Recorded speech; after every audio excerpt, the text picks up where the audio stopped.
이번 6화의 소제목은 속이다였습니다. 지난 5화에선 이동식이 시청자를 속이더니 이번 6화에선 마냥슈퍼 사장님이 우리를 속였습니다. 이거 분명 작가님이 의도하신 거죠. 마치 이동식이 한주원을 테스트하듯 정보를 하나하나 흘리며 알아맞혀보세요 놀이를 하더니 결국 6화에 와서는 짠 하고 범인을 공개하신 작가님. 코시국이라 집에서 할 것도 없는데 공짜로 놀이기구 태워주셔서 감사하다는 말을 전하고 싶었습니다. 드라마 엄청 재밌네요. 특히 이번 6화는 오프닝부터 몰입감이 완전 대단했죠. 괴물이라는 제목과 함께 강진묵의 얼굴이 동시에 잡히는 드라마의 오프닝은 저만 소름이 끼쳤던 게 아닐 겁니다. 강렬한 오프닝을 통해 범인의 정체를 밝히고 드라마의 끝까지 강진묵을 중심에 두며 그의 알리바이와 이동식과의 심리전이라는 일관된 스토리로 한 회차를 끌고 나가는데 정말 몰입하지 않을 수 없는 회차였다고 생각합니다. 게다가 장애가 있는 줄 알았건만 모든 게 연기였고 말을 더듬었던 것도 모두 다 컨셉인 강진묵을 연기하는 이규희 배우의 훌륭한 연기도 드라마의 몰입감에 큰 역할을 했다고 생각합니다. 개인적으로는 처음 보는 배우인데 도대체 이런 배우는 어디서 모셔온 건지 올해 캐스팅상이 있다면 괴물의 캐스팅 담당자분에게 상을 줘야 하지 않나 싶습니다. 특히 본인이 범인임에도 불구하고 몇 명의 사람들이 자신을 알아보지 못했는지 매일매일 그 숫자를 달력에 적으며 내뱉었던 대사. 이래서 강민정 잡겠어.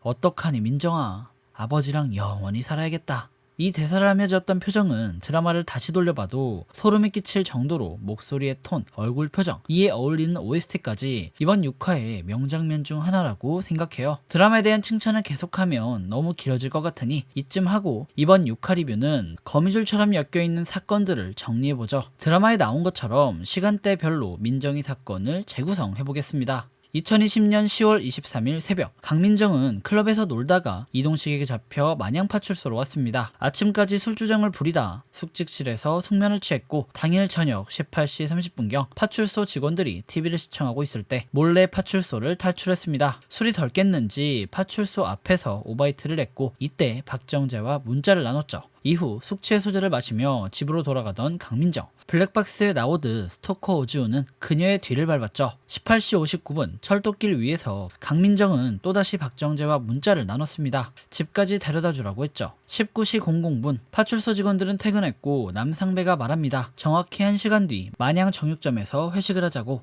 이를 들은 이동식은 피곤하다며 집으로 향했고 집으로 가던 중인 19시 06분 강민정과 통화를 했습니다. 약 4분 후인 19시 10분 강민정 앞에 박정재가 나타났고 통화는 종료되었죠. 강민정이 박정재를 만나는 걸 목격한 사람은 두 사람. 숙취의 소재를 들고 민정이의 뒤를 밟았던 스토커 오지훈과 민정이를 기다린 것인지 민정이가 집으로 오는 길목에 서 있었던 강진묵이었죠. 두 사람의 모습을 목격한 강진묵은 곧바로 집으로 달려갔고 거리가 그리 멀지 않았으니 민정이가 집에 도착한 시간은 대략 19시 15분 경일 겁니다. 마냥 정육점에서 밥을 먹을 건데 같이 가자고 말하던 강진묵. 이에 민정이는 씻고 잔다고 했습니다. 얼마 후인 19시 17분 오지훈은 강진묵에게 전화를 걸었고 아마 이때 오지훈은 강진묵에게 회식에 오라고 전화를 했던 것 같습니다. 문제는 여기서부터 생깁니다. 오지훈이 마냥 슈퍼에 도착하고 모두 모여있다며 남상배가 강진묵에게 전화하던 시간인 20시 33분까지 대략 1시간 동안 강진묵의 알리바이가 비어있습니다. 이후 강진묵은 막걸리를 챙기고 오지훈과 함께 회식에 참여했고 회식이 끝나는 23시 20분까지 파출소 직원들과 같이 있었습니다. 집에 가는 것 또한 이동식과 같이 갔고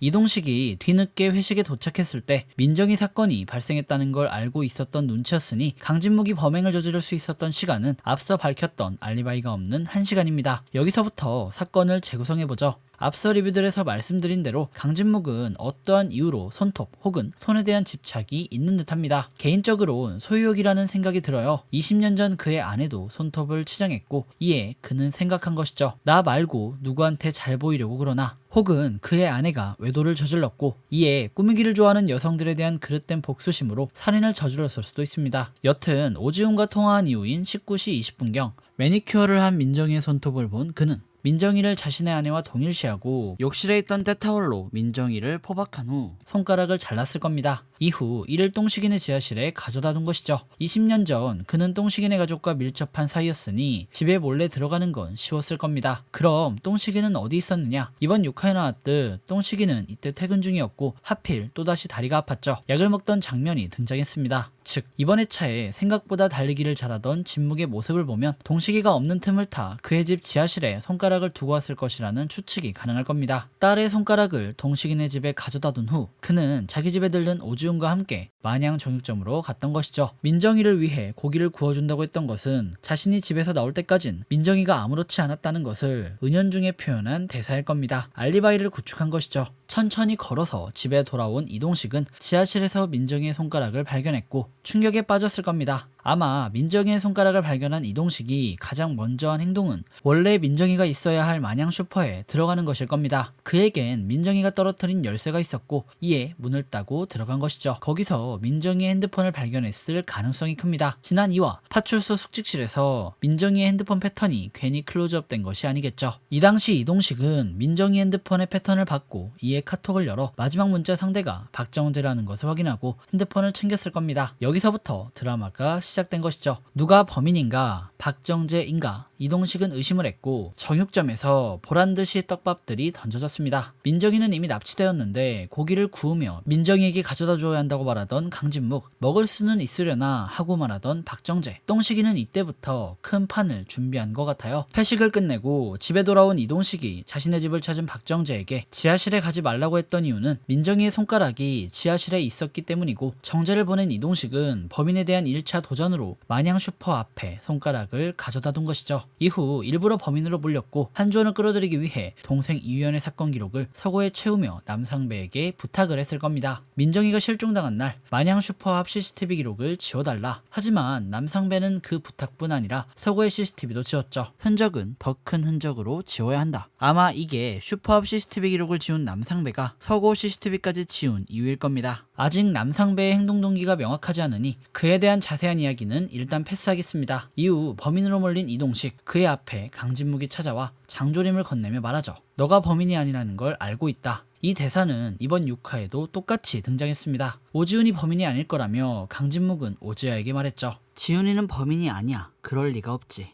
나는 너희들을 믿어. 하며 마치 위로처럼 들리는 이 말은 바꿔 말하면 내가 범인을 안다 가 됩니다. 혹시 내가 범인이니까 이동식은 범인이 아니야. 내가 범인이니까 오지훈은 범인이 아니야 로 해석될 수도 있죠. 오지훈은 범인이 아니야 라고 말하던 강진묵의 말에 이동식이 이어 말했죠. 그걸 어떻게 하는데? 이때 동식이는 확신한 듯합니다. 저놈이 범인이다. 이에 2차 도전장을 내민 것이죠. 숨겨둔 민정이 핸드폰으로 강진묵에게 문자를 보낸다. 이를 통해 범인을 자극하고 확실하게 확인하고 싶었던 겁니다. 그가 범인이 맞는지, 범인이 설계한 완벽한 시나리오를 무너뜨리면 범인은 어떤 반응을 할지. 아마 다음 주 7화부터는 드라마가 내건 심리 추적 스릴러라는 장르에 걸맞게 이동식과 한주원 구도에 이어 강진묵이 추가된 3자 구도로 재미있게 풀어갈 것 같아요. 추가로 한주원이 강진묵을 조사하던 중 이동식이 뜬금없이 말했죠.